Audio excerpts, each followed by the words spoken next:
Hello, everybody. This is Ken Faulkner. I got a knife video for you. We're talking about a group of knives that I'm going to be carrying, getting ready for Blade Show. These are all budget knives. They're all under $50. If you've seen the last couple weeks, I've been doing videos. I started out with 15. Basically took everything that I had in my collection that was under $50, and I picked 15 of the top favorite knives, ones that I would be satisfied with carrying for a full week, and I've been trying to weed that down to 5. What I'm going to do is I'm going to pick 5, and one a week. I'm gonna carry it for the full week. I did this last year before Blade Show. It kind of helped me to not buy so many knives, so I could save money to get knives. I mean, that's what it's all about, right? It's all about getting knives. It's a matter of, if you're gonna buy a whole bunch of knives, the only way you can really do that without being kicked out of your house or whatever is to save for a while. Otherwise, you can just continue buying on a regular basis. But this is kind of fun. It really gives me the opportunity to splurge when I get to Blade Show, and there's nothing quite like that. It's an awesome experience. Anyway, so these are budget knives. I'm going to do another 5 later on that are just every knife, no price limit. But I thought this would be kind of fun because as my collection has been growing and I'm spending more money on knives, and I tend to not pay as much attention to the budget knives. Here's my opportunity to kind of do a deep dive on some of these guys. A lot of them I had for a while. Some of them are a little bit newer, but I'm trying to judge them all equally.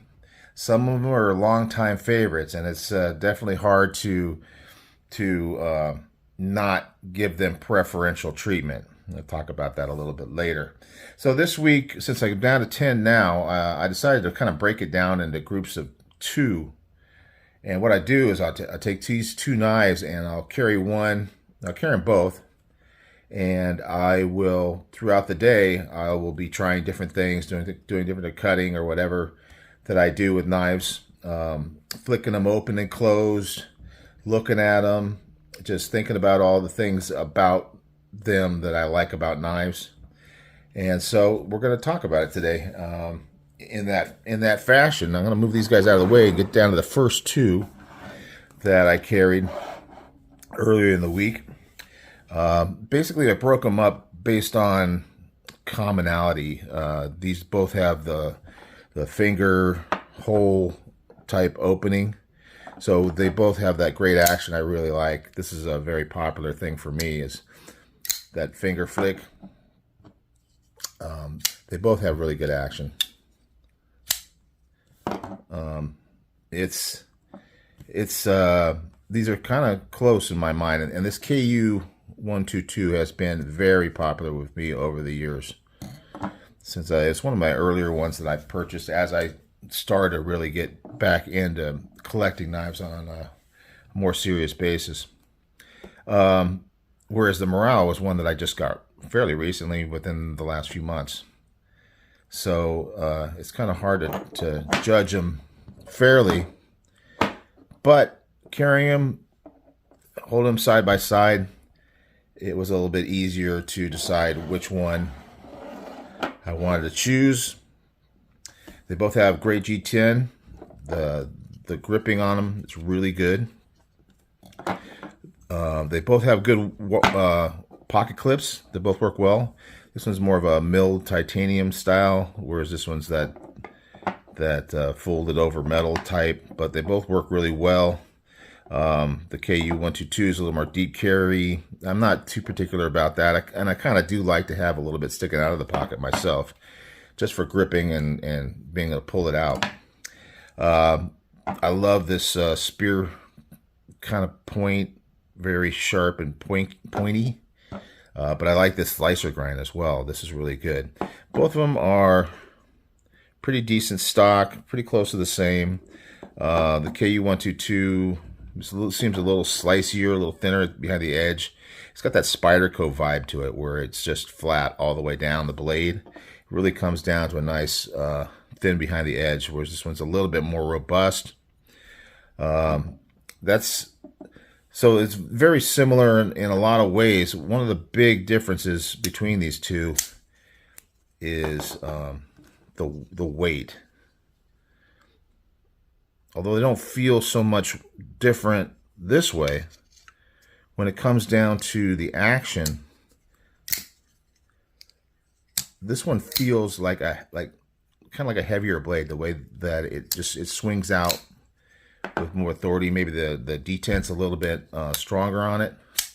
This one is a little bit lighter at the end of when it opens. It just doesn't feel quite as solid. So it's kind of hard to decide. This one is very easy to deploy, very comfortable, and yet this one feels just slightly more satisfying. However, this one, the handle is a little bit shorter, I believe. A little bit shorter. And this one does have that forward finger choil, which I really like. But for some reason, the shape of this one, it seems a little bit thinner in the handle. So it seems to fit in the hand just a little bit better. Other than not having a real full choil, I can still choke up like this and hold it pretty well. So I was really kind of leaning towards the Kubi. But it's so close. This one's kind of thicker, so it's a little bit more blocky in the hand, if that makes sense. But it does have that forward finger choil. So I think it's going to have to be the Miguron. I think I'm going to have to go with the Miguron. Super close. Someone's got to, win. Someone's got to, no losers here. But one has to be selected and one has to go by the wayside. It's going to be the Kubi 122. Sad to say. So that's number one in the budget Faulkner 5. And let's move on to the next two. Put this guy up here, these guys down here. These two are very similar. Color-wise, not so much. We got the bright red, we got the darker color. They both have blacked out blades. And they are both button locks. So that made them a good comparison to each other. Handle material is quite different because this has the micarta, and it's got, the Civivi Wii Syncut type micarta, which is really good and grippy, not that super smooth type. Whereas this one is aluminum. The thing I like about this one, the aluminum, is that the color comes out really well with the aluminum. For some reason, that color, and that's what really drew me to this one. I also like the size and the shape of this blade, but they're both pretty decent sized blades. You can see that. And but the micarta is really something that I've always been a fan of. The grippiness of it is so nice. The button on both works really well. Obviously the same company, so they're going to be similar. Syncut, the Serene's got it by a slight edge on the length of the blade. And, when it comes down to Warncliffe and a drop point, I like them both. But I think I like a knife with a little bit of belly. So that's kind of got an edge on it. And then the one thing I think is the most different for me is the action. This Serene just, how a lot of the button locks will bounce a lot when it comes down to the closed position. For some reason, this one does not. Now, this one tends to, you can kind of hear it. It doesn't happen all the time, but sometimes you'll get this little bounce down at the bottom. And it feels lighter, kind of like I was talking about with the Morale. It feels like a heavier blade. This one, the heavier blade feel goes to the Serene. So again, it's a tough decision. Both really good knives, but I think the Serene's going to take it. If it had this kind of texture or any kind of texture on the handle, it would be a lot easier, because this one is kind of slick. The aluminum, as I was comparing the two, and I was kind of flipping back and forth between my hands, I dropped it. So you can see this is kind of a little downside of aluminum as well, is that I dropped it when I was walking around on some asphalt and got a little blim there. The good thing is that when you're talking about under $50 knife, you're not really trying to keep it pristine for selling or anything like that. And I never really have been worried about it. But you know, that's okay. It's very, very subtle. It's not really terrible, but it's just something to keep in mind if you're thinking about buying a knife with aluminum handle.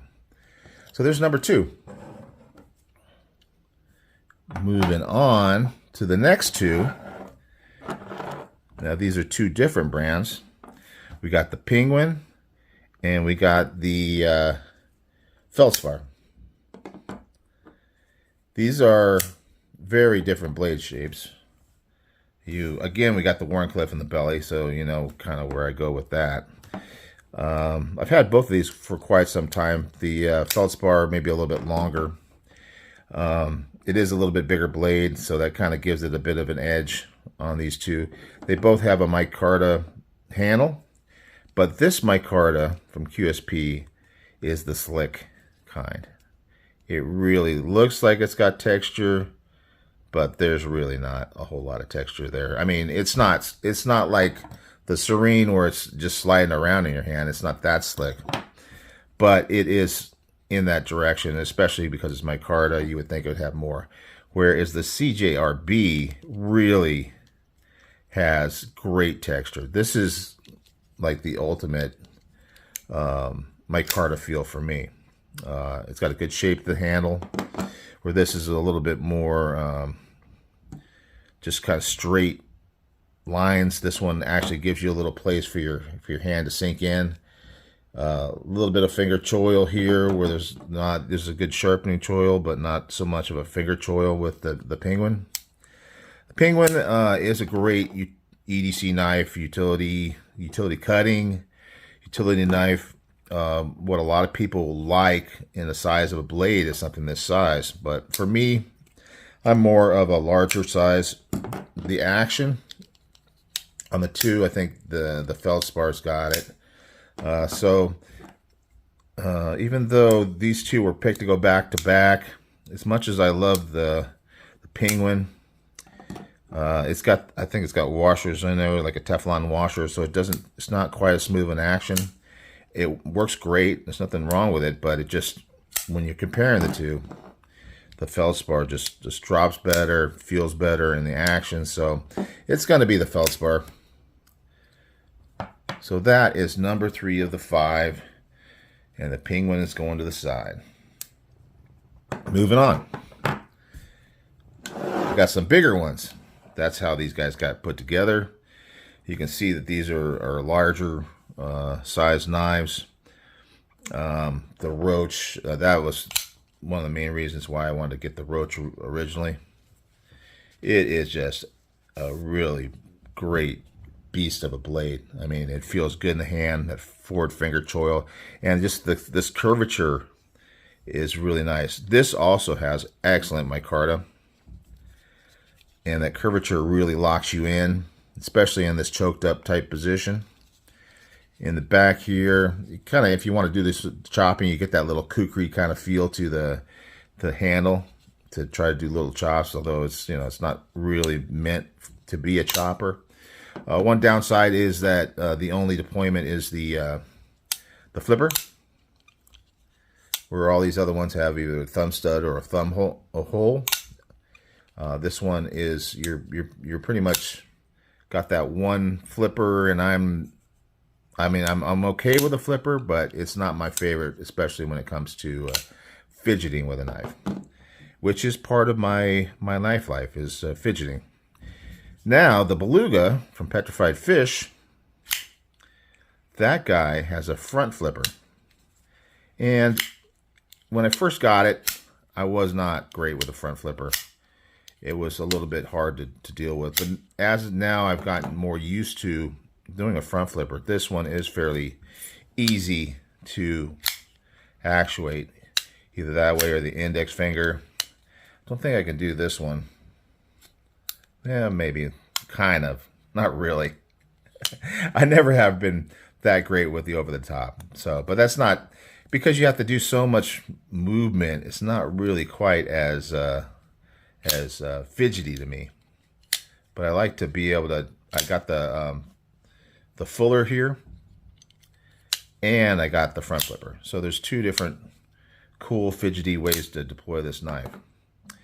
As far as the handles are concerned, this micarta is definitely slicker, kind of closer to what the Penguin has.